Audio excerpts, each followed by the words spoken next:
Hey crew, it's Pitt, and I'm back with a little something different. We're in the podcast today, and we're taking a break from the Enuma Elish, and today's video is going to be a little bit weird.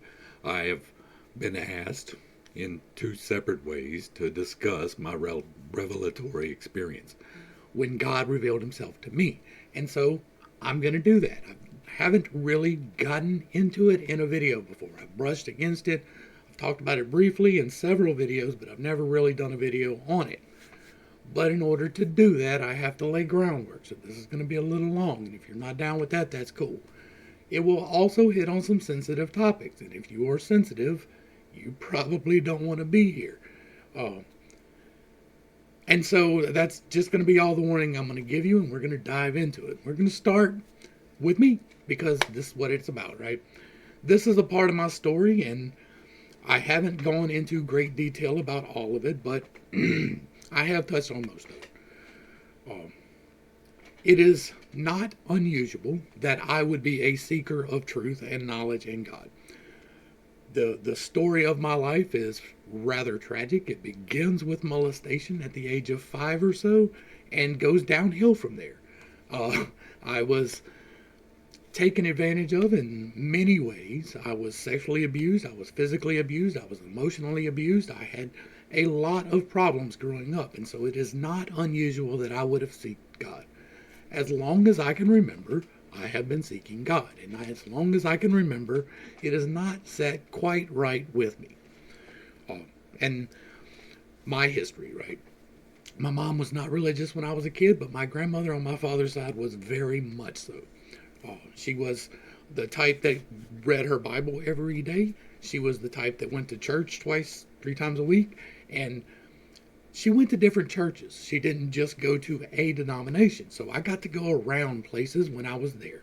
I went to Baptist church. I went to Pentecostal church. I went to the Methodist church. I went to Catholic church. I went all around. I was baptized in 4 different churches, 3 different denominations. Well, 4 different denominations. If you count First and Second Baptist, is different. And so I was seeking, I was searching, I wanted to know, and nothing quite hit right.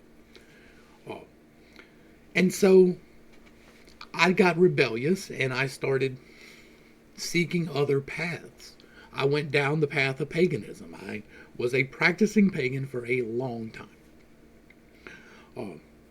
While I was in the Navy, pretty much the entirety of while I was in the Navy, as a matter of fact, and for a great deal afterwards. It wasn't until much later that I had another, as a grown man, experience with Jesus, and we were at the First Baptist Church, and my wife had been going. I had just quit doing cocaine. I was quite out there. I had a lifestyle that nobody should envy ever. I was a person that went around hurting people. I was a person that went around selling things to people that was not nice and was not in their best interest. And that's about as close as I want to touch on that. I was never in a gang or anything like that, but I was very much gang adjacent. I hung out with people who were in things. That's various clubs, that's various gangs. I was not a part of any of them, so I talked to a whole bunch of them. Even the ones that didn't get along, they just didn't know I talked to both of them. And so I played the dark side game for a long time. I played the pagan game, the me is God game for a long time. And it wasn't until after my daughter was born and I had my experience of, man, I am really not a good person, right? I did an 8-ball of cocaine with my daughter in a bouncy seat next to me. So I realized I wasn't a very good person. I wasn't paying my bills. I wasn't doing what I needed to do. I was instead chasing this drug. So I went to church again, right? This was as a practicing pagan. And when I say practicing pagan, I was not Wiccan, but it was Wiccan adjacent. Wiccan was too much woman power, right? And I am not about the concentration of power. That has always been a problem for me. And so I was Wiccan adjacent. I was spirit, nature, rocks type of thing. God created this, and so we should, not necessarily worship the rocks, but they had special places and powers.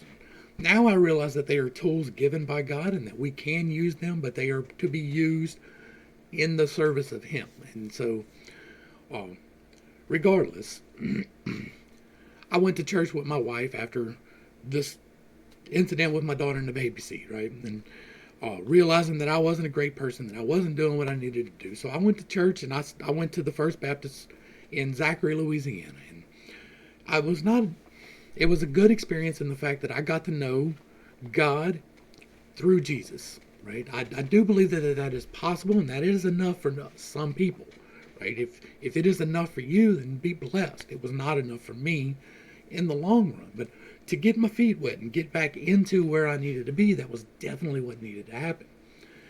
And so I walked the walk. I went up the aisle. I confessed Jesus. I did all of the things, and it seemed like my life had actually changed too, right? It was easier for me. I didn't have the problems with addiction. I put down substances for many years altogether. I didn't touch any of it. I quit cussing. I quit a lot of things. I committed myself to it. And then I was going to church. And in the process of going to church, I realized that the people who were there were not there for the same reason that I was. I was there actually seeking God, and they were there as a social club. When you went to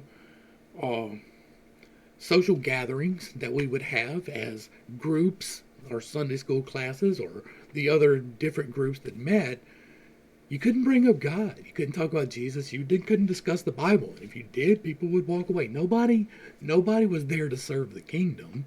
Everybody was there to talk about how they could better their lives, but not how they could better anyone else's. And so it really didn't sit quite right with me. And so I started searching again. We moved where we currently are, which is about 40 miles away from where we were.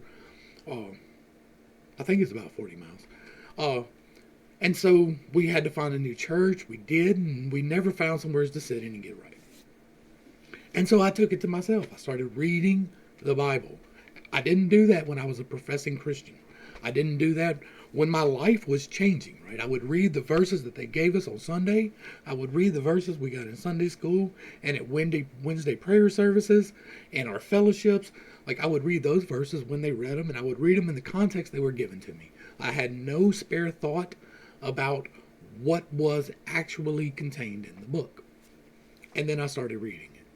And I got severely disturbed because it came to my realization that the blood sacrifice is a really big deal. And we'll get into that here in just a little bit. But I've gotten into that extensively throughout Exodus.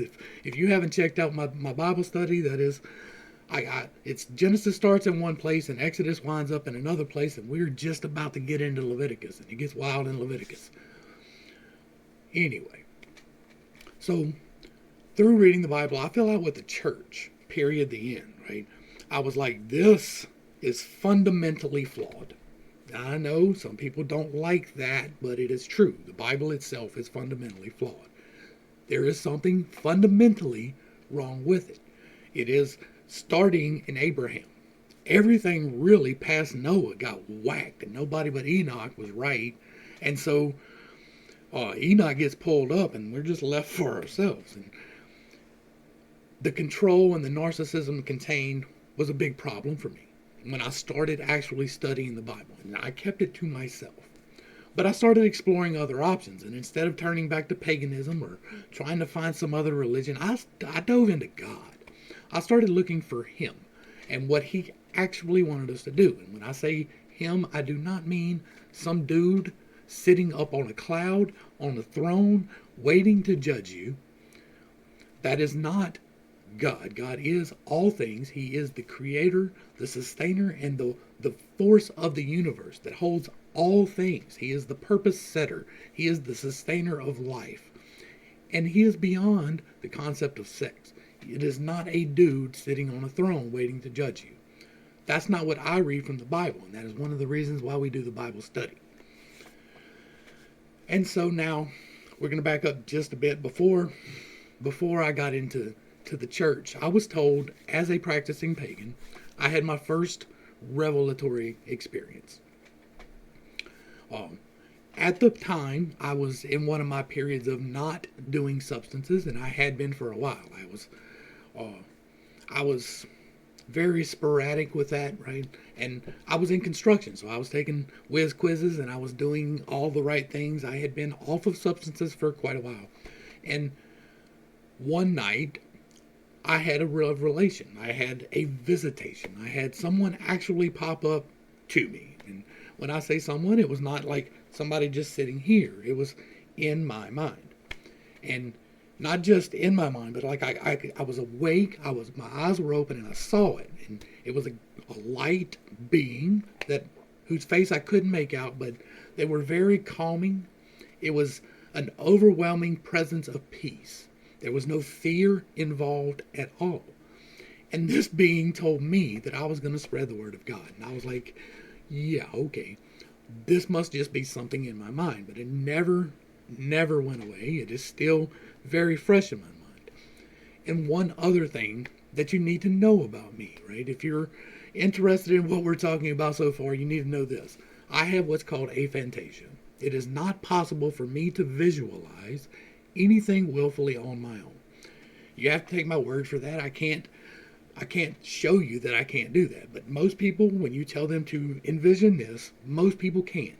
They can close their eyes and they can see it. They see a box or a blade of grass, whatever you tell them to describe. I can't. I can't close my eyes and see a sheet of blank paper. I can't close my eyes and see anything on my own but static. So anything that is revealed to me, I have to take at its value because I can't fake it. I can't convince myself that that is true. So I saw this being, and it comes down, and I'm like, well, maybe it's just my mind. Like, I was working long hours, maybe it was just whatever. I was a practicing pagan. I didn't even believe in the God, right? Not in that way. I thought it was everything. I thought everything was God in a different way than I think everything is God now.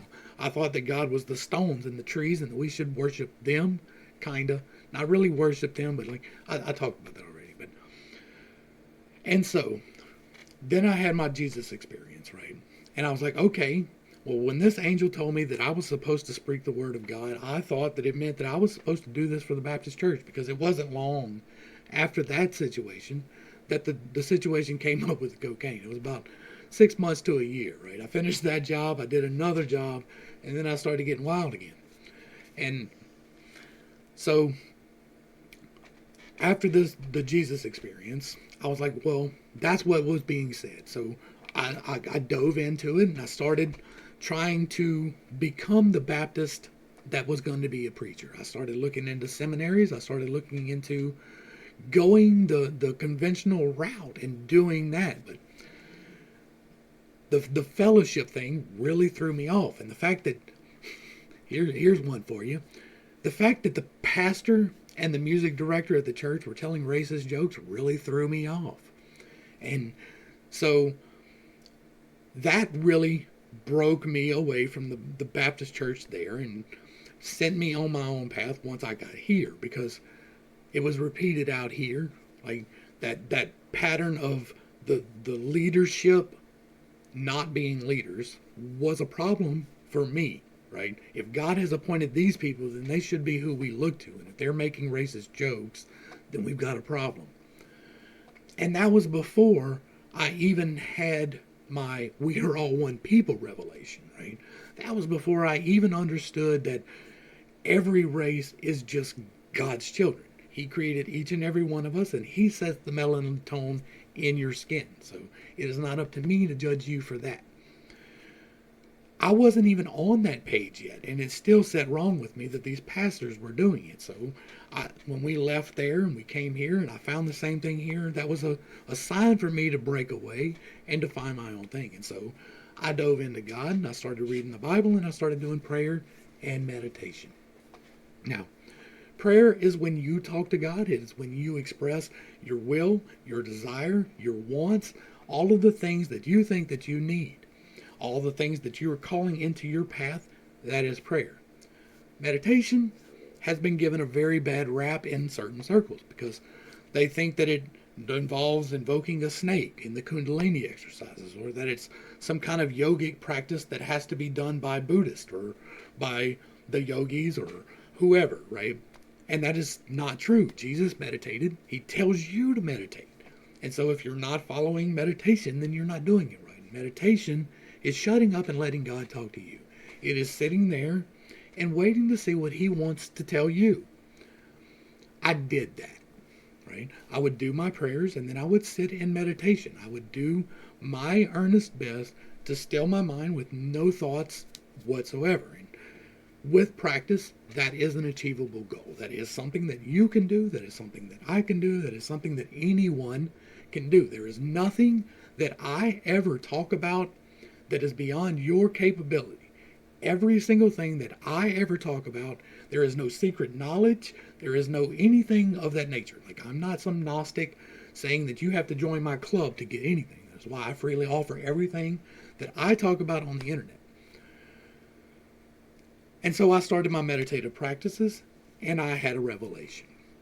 Now, in order to understand this, you have to understand that at that point, I was still thinking that the Bible was true and correct. I was still thinking that Jesus was the way, the truth, and the life. I was really thinking that the entire New Testament superseded the entire Old Testament, and we didn't even need to look at that, really. That's where I was when I started my meditative practices. And then God grabbed me. And when I tell you God grabbed me, this is another important point to distinguish here, is that I talk about my substance problems throughout my life, and I have had ons and offs, right? Well, this was another off. This was another, I'm not doing anything. This is after I had given up things for a separate reason, right? I had started smoking weed again for a while, and then I quit. I had been months without any altering device. I don't drink alcohol. I wasn't doing anything, right? I wasn't even taking aspirin or anything. I was just praying and meditating. I'm severely damaged. I have 13 discs that are messed up. I have 6 herniations and 7 bulges. I'm not supposed to be able to walk. I have a lot of damage. And this was the point of time, right? I'm not taking your painkillers. I'm not taking Tylenol. I'm just going to be stubborn, and I'm going to push through this pain. And I'm still there today for the most part. But I didn't have any mind-altering substances. And that is very important to understand, because I was grabbed, right? I'm in the middle of my meditation and my mind is done. Like, I am achieved the point of blankness. I am at the point of no thoughts. I am in the stillness that is God talking. And then he grabbed me. He grabbed me in his hand. And when I say in his hand, it wasn't a physical hand that I could see, but I could feel the catching, right? And he carried me on a guided tour of the universe. Now, I am positive that we did not see the entirety of the universe, but I saw a large chunk of it. I saw machinations of the planets that I have not seen. I saw creation, and I saw the formation of everything. And I was very much informed that we are all one people, that there is nobody who has been chosen as a group. There are individuals who have given service to God and done it faithfully, and they have been chosen. But there is no people who are the chosen ones. That was a big revelation for me, because I grew up Christian. And the one people that I don't want to say the name of, because that word will get you banned, or at least shadow banned. And so the Israelites, we'll go with that. The Israelites, to me, were the chosen ones. We were supposed to follow that example, and we were supposed to do what they were called to do. And so for me to get that message that there was no chosen one was a big deal for me, and it was very hard for me to wrap my mind around.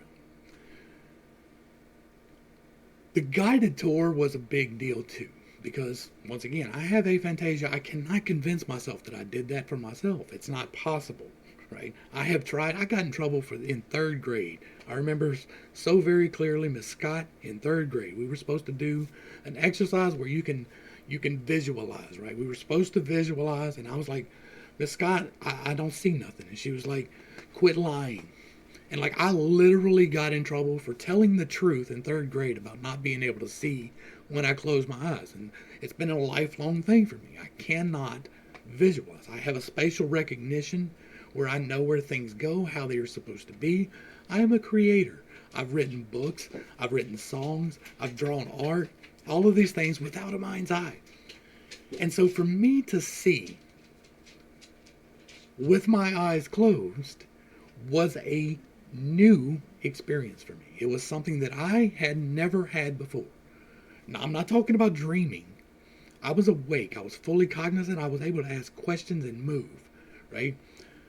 But my eyes were closed. I was deep in meditative sleep. Or not sleep, but meditative state.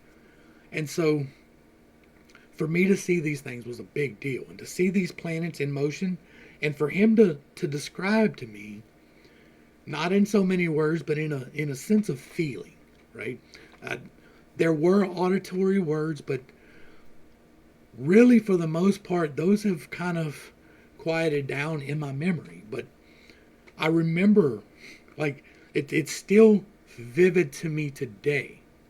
And we're 7 years on from the experience. I can still not necessarily call the picture in my mind, but I can see it. Like right now, I can see the spatial recognition of where everything was and how it came to be. It's part of what I'm talking about when I do the Enuma Elish. Not even realizing that that's where it was going to bring me, but I have been shown some things, and if I say that too loudly, people will say I'm crazy. I'm okay with being called crazy, but I want the knowledge to get out there despite that, right? That was my revelatory experience. When God pulled me out of meditation and he drugged me, like he pulled me and he guided me through and he showed me this is what I have done. This is the works that I have wrought. And he let me know that everyone is purpose created.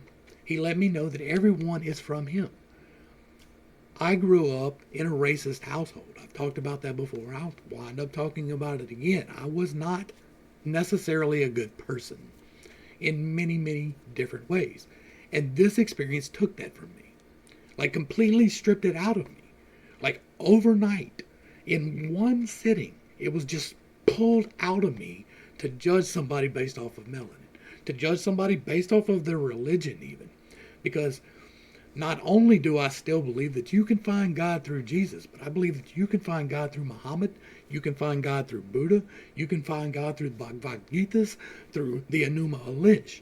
Whatever it happens to be where you are seeking God, you can find God. And deliverance is available and freely available for everyone on the planet according to their knowledge, because you are held accountable for the knowledge you hold.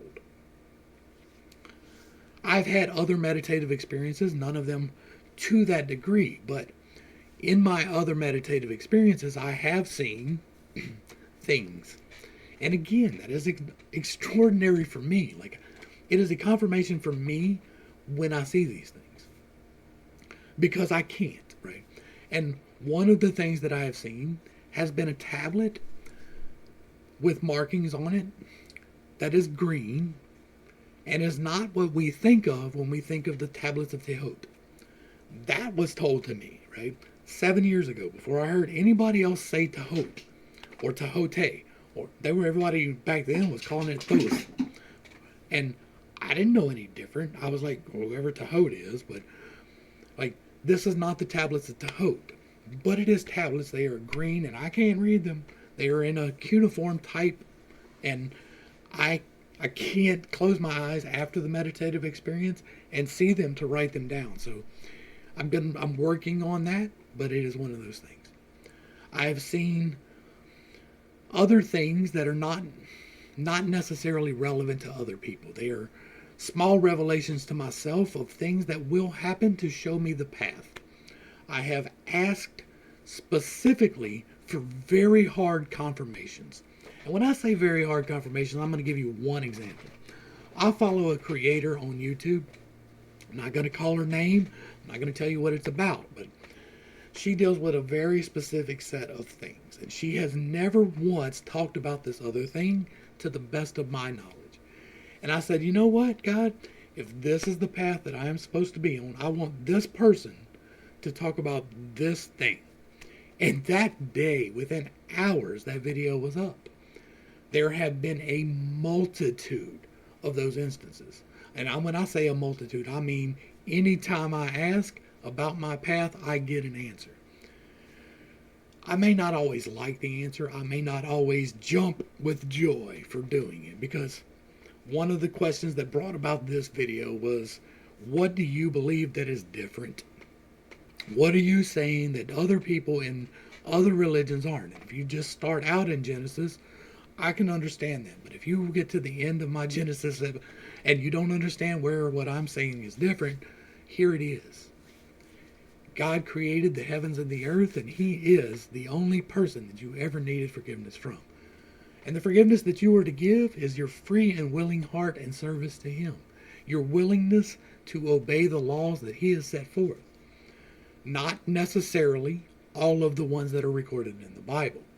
I get into that greatly in Genesis and Exodus. Your call is to be His representative, and the way to do that is to follow the 10 Commandments as laid out. The extra stuff, the dietary stuff, that serves a purpose. There is a reason for it, but it is not your salvation.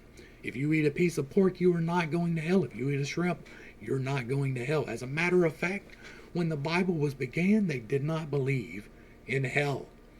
I know that sets some people off because they know that Jesus went down there with the keys and He opened it up. We'll get into that when we get to the New Testament. That's coming in a couple of months, I guess. There was no hell. Heaven is not our conception of it. There is no streets of gold where you walk and sing hymns all day. That is not what it is. It is a return to Him, right? Hell is the separation from Him. There is a very good argument that we are living in hell. But here's the other part of what I believe that is truly different. I believe that the soul is eternal. Well, that's not different. What are you talking about? I believe that when you die, you return to Source, and that before you get here, you come from Source.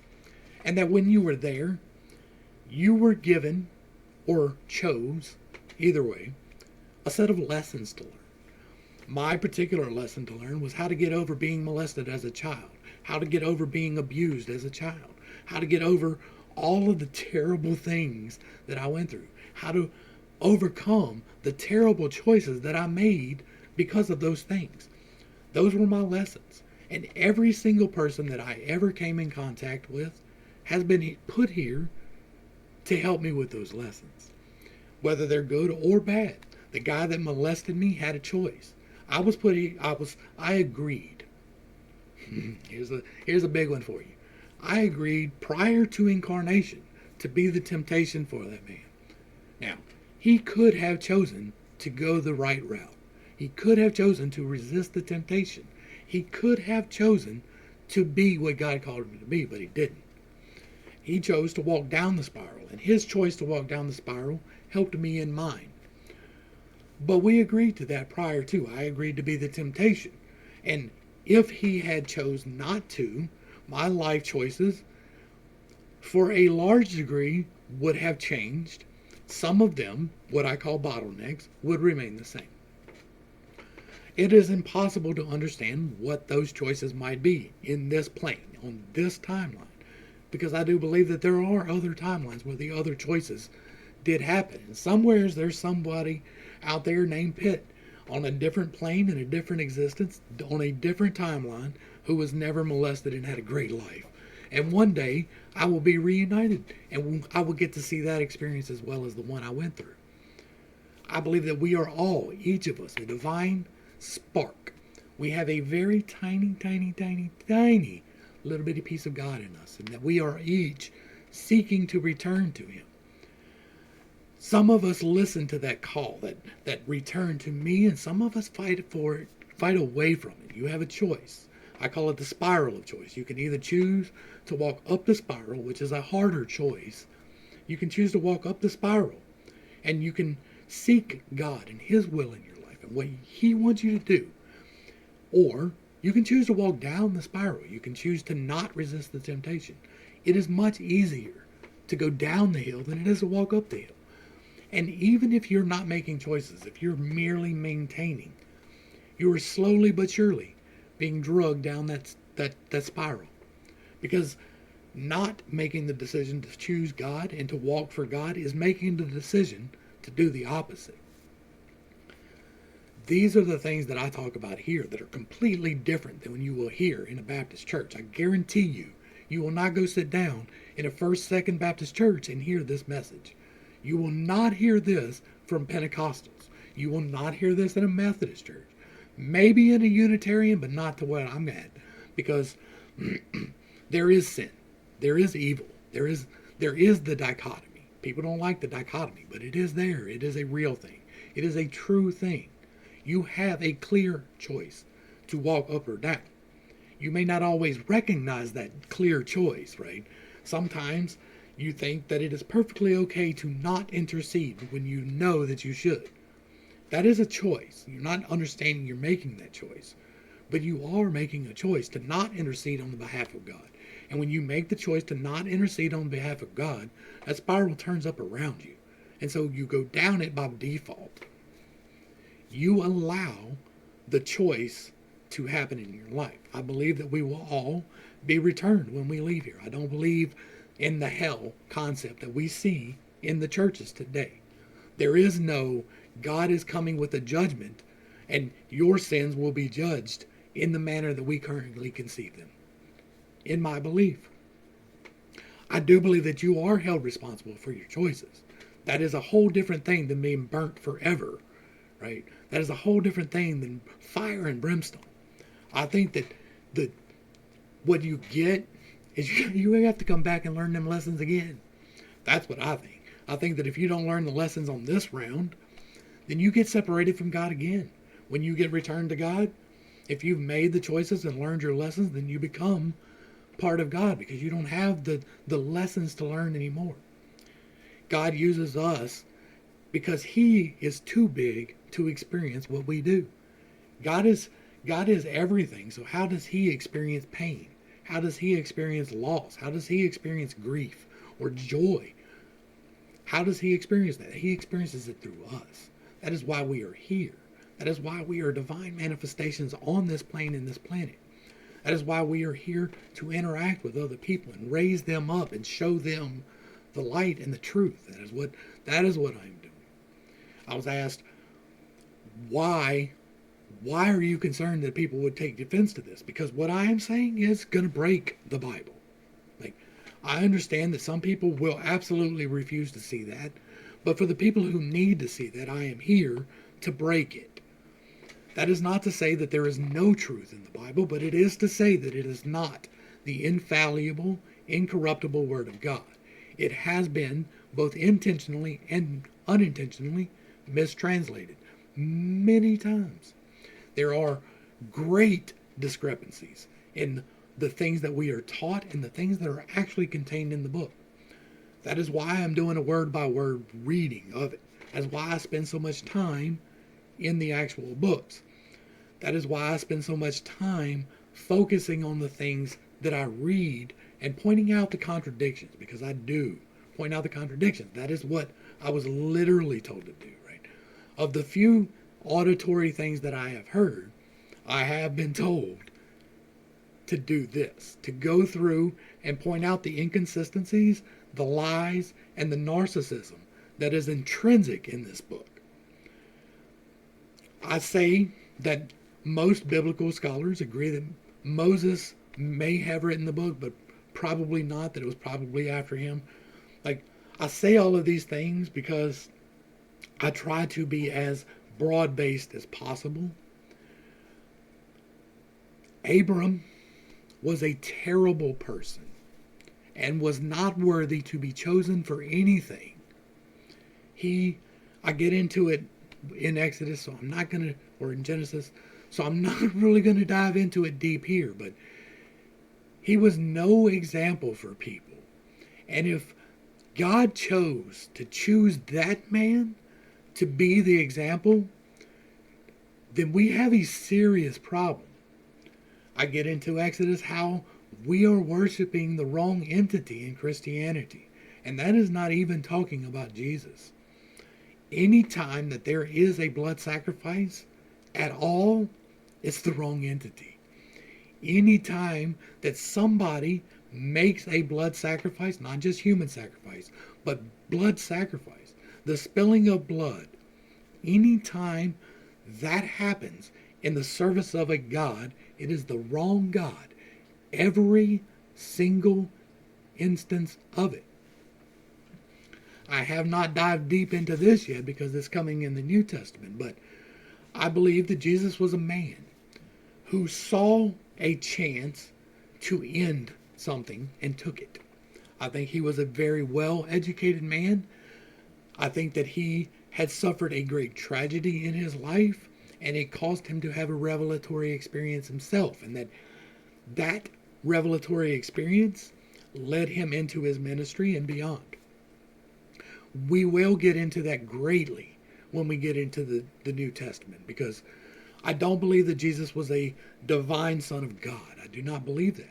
I believe that he was born, lived, died, performed miracles, and was even resurrected without being God, without being divine in the way that people want to ascribe divinity to him. He was not the Trinity. There was no Father, Son, and Holy Ghost. I get into that in Genesis. Logos was I am. It is the creative utterance. It is what God started the book with when he said that he created the universe. Logos was not Jesus.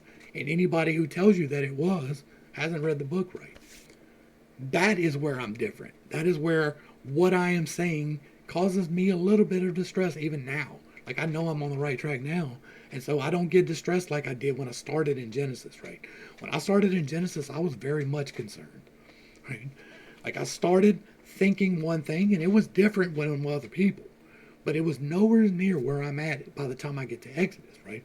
I wasn't thinking that the blood sacrifice was terrible and that you were serving demons when you did it, but it comes to be shown. I see that when I read that, when I talk to y'all about it. That's pretty much, like, I'm a direct person, right? So I'm not very descriptive. I don't get into the whole details unless somebody asks me. And then you can draw them out of me. I will get into them.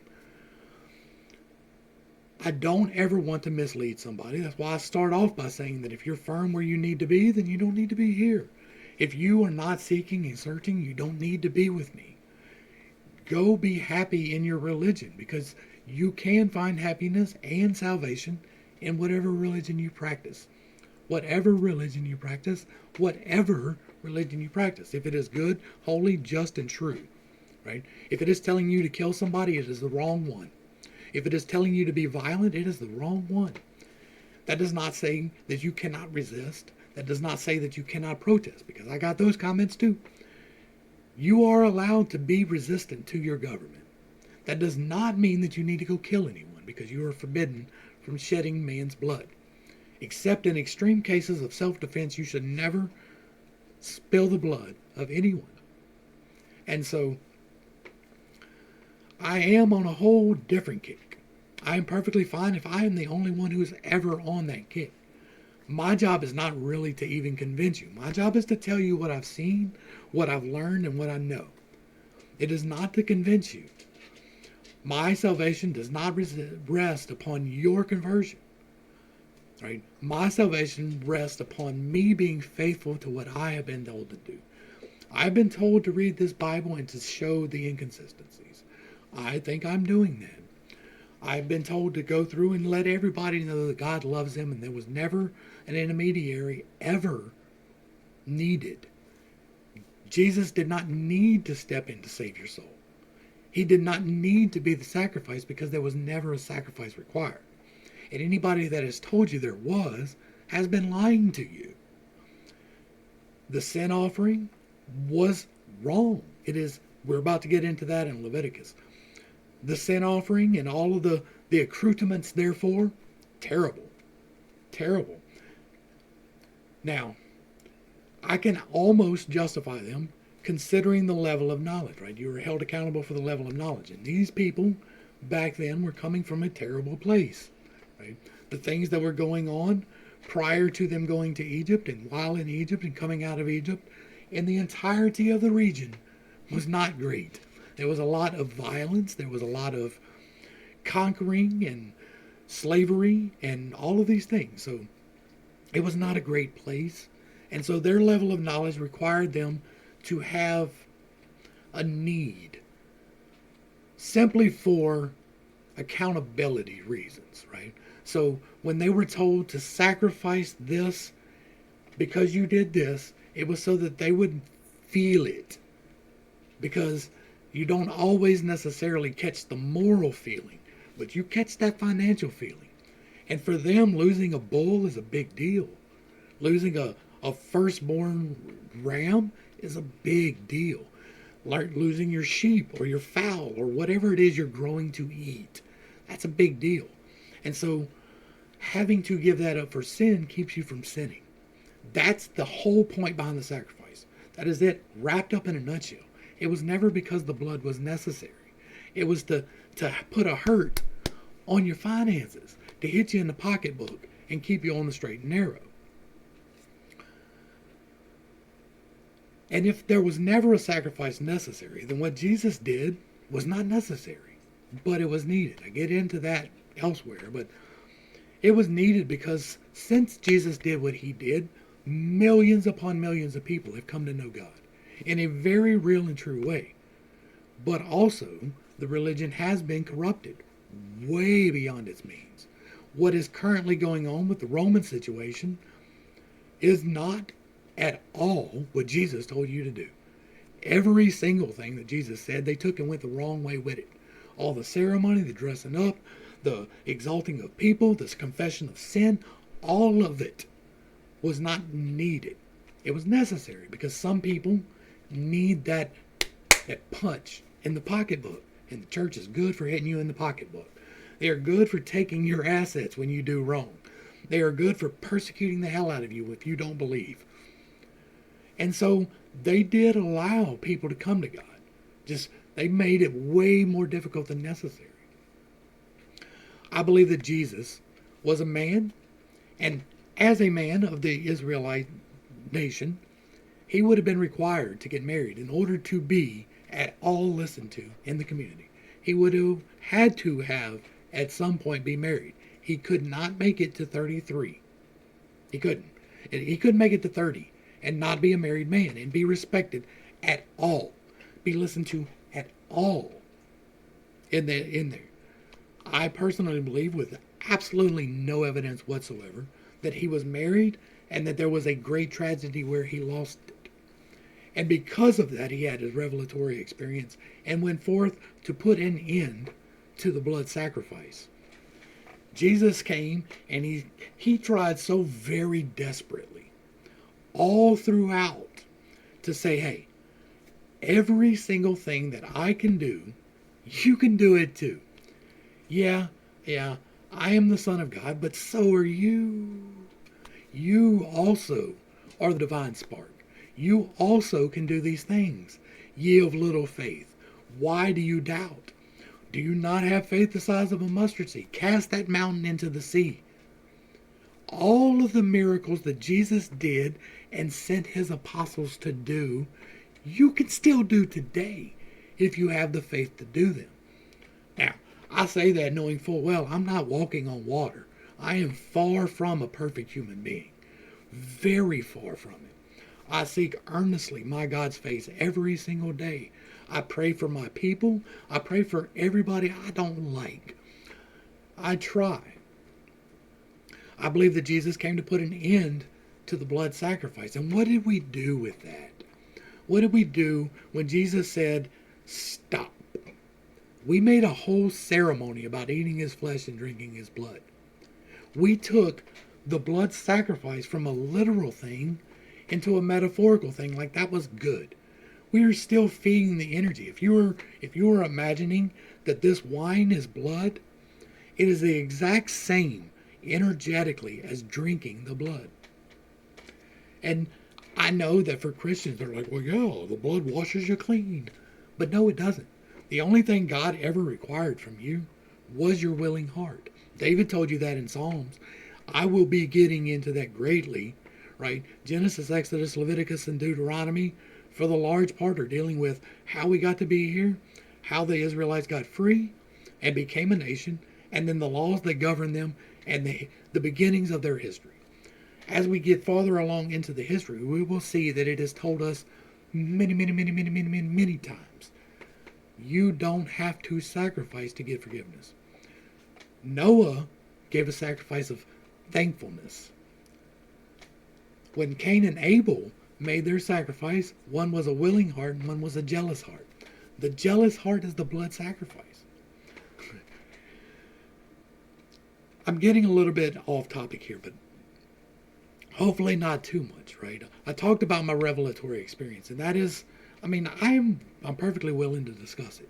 I'm much in a place these days where I'm okay with discussing what has been revealed to me, what I've heard, what I've talked about. I'm really bad with details. Like, I don't think they're necessary a lot of the time, so I don't dig them in. Oh, maybe it's got something to do with aphantasia. But I was asked specifically to address the revelatory things, and I was asked specifically about what I hold different. What do I believe that is different than what you will get from any of these churches? Because there's churches out there saying the same thing, and they may be close, but I have not yet run up on anybody that will tell you what I am. Right? God is beyond our conception. He is all things. He is me. He is you. He is the space between me and you, and the space between me and you. He is all things, and therefore cannot manifest inside himself. Not fully. He cannot become a full divine human being inside of himself. And people will say Jesus was fully divine and fully human. I don't buy that. I don't believe. Like, if Elijah can call dry bones to life through the power of God, then why cannot Jesus call Lazarus from the grave? Why can that not be the exact same manipulation of energy? It can. And that's where we're going to go ahead and wrap this one up. Hopefully I brought a little bit of enlightenment and not too much confusion to my own self, right? If you have questions, I always welcome respectful questions. If I can't address them in text, I will make a video about them, because text is not the place for arguments. It is not the place to expound upon details, because so much is lost in the voice to text translation. So much is lost in inflection, and so much is lost in subtlety when you're just writing things out. And arguing with people who are willfully ignorant is like pissing in the wind. You get it out there, but you just wind up pissy. And so I don't engage in comments that are disrespectful, right? For a large part, I will tell you, thanks for stopping by. I disagree. Be blessed somewhere else. That is generally how I handle that situation. Unless you are just so out of the box that I'm not even going to do that much. And there are some of those down there too. I do not block comments. If there is a comment blocked, it's because you messed up, not me. I do not remove comments. I do not block comments. The platform does that. So if the platform decides that your comments are not worthy, sometimes they give me the chance to approve that. I will not approve it. If YouTube says no, I'm going to say no. It's as simple as that, because I am here to reach people. And if I transgress or violate, then I am responsible. And if I approve your crappy comments, then I am responsible for those comments. So if you're out here talking about melanin levels or religious groups in a derogatory manner, I'm not going to deal with that. I believe that everybody is a different shade of the same color. I believe that God sets our melanin level. I believe that God created each and every one of us, and that we are, each and every one of us, completely equal in his sight. That does not mean that we make the same choices and are going to the same destination, right? We all return, but some of us have to come back. I may be one of those. God knows I have not made the right choices all the way through. I strive earnestly to make them now. My goal on this channel is to be as open and honest with you as I possibly can. I have committed to a 300% honesty policy, right? I am 100% honest with myself, with you, and with God. So if I am incorrect, I welcome correction. I welcome discussion, as long as it is respectful. I will answer you respectfully, and if I can't do it in a comment, I'll make a video about it. We will talk about it. I will explain my point. You are welcome to explain your point respectfully, always. If I don't address it, don't take it personally, right? Generally speaking, I do address every single one of my comments except for the ones that are out of the box. I either heart it at a minimum or we talk about it, right? Sometimes extensively. If you're asking extensive questions and I can do it in text, I will do it in text because you're more likely to see it there. This video will wind up being pinned for a while. We're going to replace the gaming channel or the gaming video with that for a while so that people who need to see it can see it. This is where I stand. Jesus was not divine. God is. The only thing that was ever required from you was a willing turning to God. If you have not yet, then this is how you do that. You say, Dear Heavenly Father, I come to you as a sinner and I ask you to forgive my sins. I freely accept the grace that you have freely extended to me, and I ask you to come into me, to live in my soul, and to turn me to you, to help turn my life into what you imagine it to be. And if you do that, and you said that it is done, there are no bodily fluids needed, there is no baptism in water needed, there is nothing else that you ever have to do but to turn your heart to God. If you said that and you die today, then you are going home. That is not to say you get to stay there because your lessons might not be learned. But you get to return home, right? You get to have the peace and the knowing of. God wants you. He doesn't want your sacrifice. He wants you. He wants your service. He wants your life. He wants your love. God is love, truth, light. If it is not love, truth, light, peace, happiness, it is not of God. If there is a reference to fear, it is the wrong entity. If it is a reference to blood, there is a wrong entity. I do very much believe that there are entities. I believe in demons. I have seen things. I have walked with evil people. And when I say evil people, I mean people that will do mean and nasty and hurtful things to people just for the hell of it, just because they find it fun. And I don't any longer associate with those people, but I absolutely know that evil is true. And I can tell you, as much as I may pray for them, they will never turn. They are fully committed to the path they are on. They are serving the wrong side, and they are not alone in that. There are many serving the wrong side, and there are many serving the wrong side unintentionally. It is possible when you are out here hammering somebody with a book that you're driving them away from God. And this is where I'm going to end this, right? You are not responsible for anyone else's sin ever at any point. You are responsible for every single person that you drive away from God. Not from Jesus, not from Muhammad, not from Buddha, not from Ishtar. From God. And every single person that you drive from his presence, you will be held account for. My earnest attempt is to be respectful enough that when we disagree, I show you God. And not just me. That is what I sincerely hope for. And if I'm not doing that, let me know. At any point, help me to correct myself because I am open to correction at all times. I am always willing to entertain the fact that I could be wrong because I know that I could be wrong. And I don't want to mislead. I do not ever want to put out information out there that I do not feel firmly convinced that is correct. That being said, I'm putting this video up in just a little while. To the crew, thanks for hanging out. I appreciate every single minute that you are here with me, and I am praying for you every single day. Until next time, I love you. You are perfect, whole, and complete, just the way that you are. And this has been Pittstake. Peace.